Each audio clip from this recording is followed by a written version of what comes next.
fortune favored us, and we got home without meeting a soul. Once we saw a man, who seemed not quite sober, passing along the street in front of us, but we hid in a door till he had disappeared up an opening such as there are here. Little steep closes, or wynds, as they call them in Scotland. My heart beat so loud all the time that sometimes I thought I should faint. I was filled with anxiety about Lucy, not only for her health, lest she should suffer from the exposure, but for her reputation in case the story should get wind. When we got in and had washed our feet and had said a prayer of thankfulness together, I tucked her into bed. Before falling asleep, she asked, even implored, me not to say a word to anyone, even her mother, about her sleepwalking adventure. I hesitated at first to promise, but on thinking of the state of her mother's health and how the knowledge of such a thing would fret her, and thinking, too, of how such a story might become distorted, nay, infallibly would, in case it should leak out, I thought it wiser to do so. I hope I did right. I have locked the door, and the key is tied to my wrist, so perhaps I shall not be again disturbed. Lucy is sleeping soundly. The reflex of the dawn is high and far over the sea. Same day, noon. All goes well. Lucy slept till I woke her, and seemed not to have even changed her side. The adventure of the night does not seem to have harmed her. On the contrary, it has benefited her, for she looks better this morning than she has done for weeks. I was sorry to notice that my clumsiness with the safety pin hurt her. Indeed, it might have been serious, for the skin of her throat was pierced. I must have pinched up a piece of loose skin and have transfixed it, for there are two little red points like pinpricks, and on the band of her nightdress was a drop of blood. When I apologized and was concerned about it, she laughed and petted me, and said she did not even feel it. Fortunately, it could not leave a scar, as it is so tiny. Same day, night. We passed a happy day. The air was clear, and the sun bright, and there was a cool breeze. We took our lunch to Mulgrave Woods, Miss Westenra driving by the road, and Lucy and I walking by the cliff path and joining her at the gate.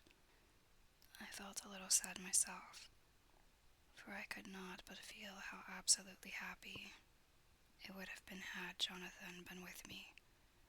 But there, I must only be patient. In the evening, we strolled in the casino terrace and heard some good music, and went to bed early. Lucy seems more restful than she has been for some time, and fell asleep at once.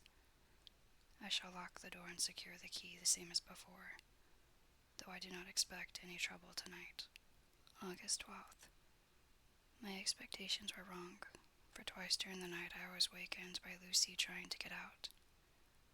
She seemed, even in her sleep, to be a little impatient at finding the door shut, and went back to bed under a sort of protest. I woke with the dawn, and heard the birds chirping outside of the window. Lucy woke too, and I was glad to see was even better than on the previous morning. All her old gaiety of manner seemed to have come back, and she came and snuggled in beside me, and told me all about Arthur. I told her how anxious I was about Jonathan, and then she tried to comfort me. Well, she succeeded somewhat, for though sympathy can't alter facts, it can help to make them more bearable. August 13th. Another quiet day, and to bed with the key on my wrist as before. Again I awoke in the night and found Lucy sitting up in bed still asleep, pointing to the window. I got up quietly, and pulling aside the blind, looked out. It was brilliant moonlight, and the soft effect of the light over the sea and sky merged together in one great silent mystery, was beautiful beyond words. Between me and the moonlight flitted a great bat, coming and going in great whirling circles. Once or twice it came quite close, but was, I suppose, frightened at seeing me, and flitted away across the harbor towards the abbey. When I came back from the window, Lucy had lain down again and was sleeping peacefully. She did not stir again all night. August 14th. On the east cliff, reading and writing all day. Lucy seems to have become as much in love with the spot as I am, and it is hard to get her away from it when it is time to come home for lunch or tea or dinner. This afternoon she made a funny remark. We were coming home for dinner and had come to the top of the steps up from the west pier, and stopped to look at the view as we generally do. The setting sun low down in the sky was just dropping behind Kettlenest. The red light was thrown over the east cliff and the old abbey, and seemed to bathe everything in a beautiful rosy glow.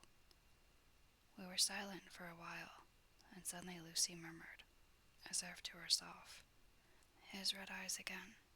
They are just the same." It was such an odd expression, coming apropos of nothing, that it quite startled me. I slewed round a little, so as to see Lucy well without seeming to stare at her, and saw that she was in a half-dreamy state with an odd look on her face that I could not quite make out. So I said nothing but followed her eyes. She appeared to be looking over at her own seat, whereon was a dark figure seated alone. I was a little startled myself, for it seemed for an instant as if the stranger had great eyes like burning flames, but a second look dispelled the illusion. The red sunlight was shining on the windows of St. Mary's Church behind our seat, and the sun dipped there was just sufficient change in the refraction and reflection to make it appear as if the light moved. I called Lucy's attention to the peculiar effect, and she became herself with a start, but she looked sad all the same. It may have been that she was thinking of that terrible night up there. We never referred to it, so I said nothing, and we went home to dinner. Lucy had a headache and went early to bed.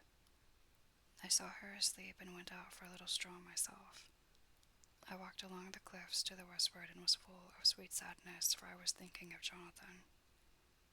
When coming home, it was then bright moonlight, so bright that though the front of our part of the crescent was in shadow, everything could be well seen. Lucy had a headache and went early to bed. I saw her asleep and went out for a little stroll myself.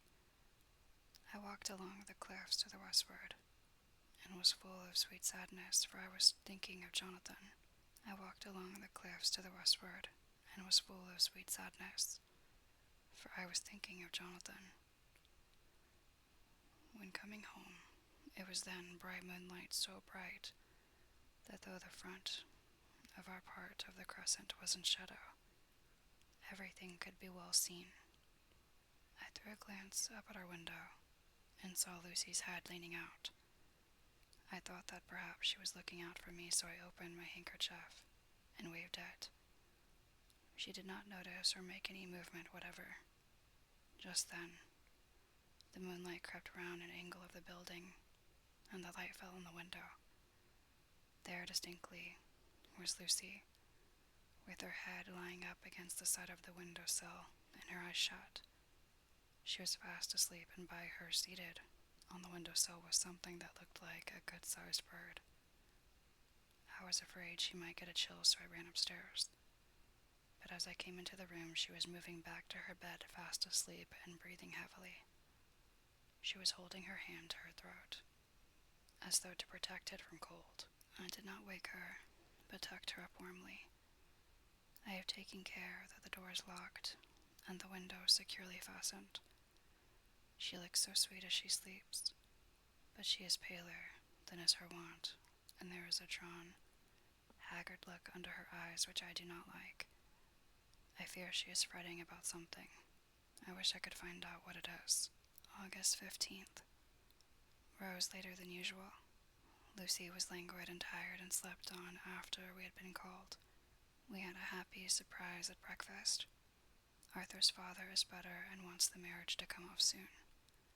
Lucy is full of quiet joy, and her mother is glad and sorry at once. Later on in the day, she told me the cause.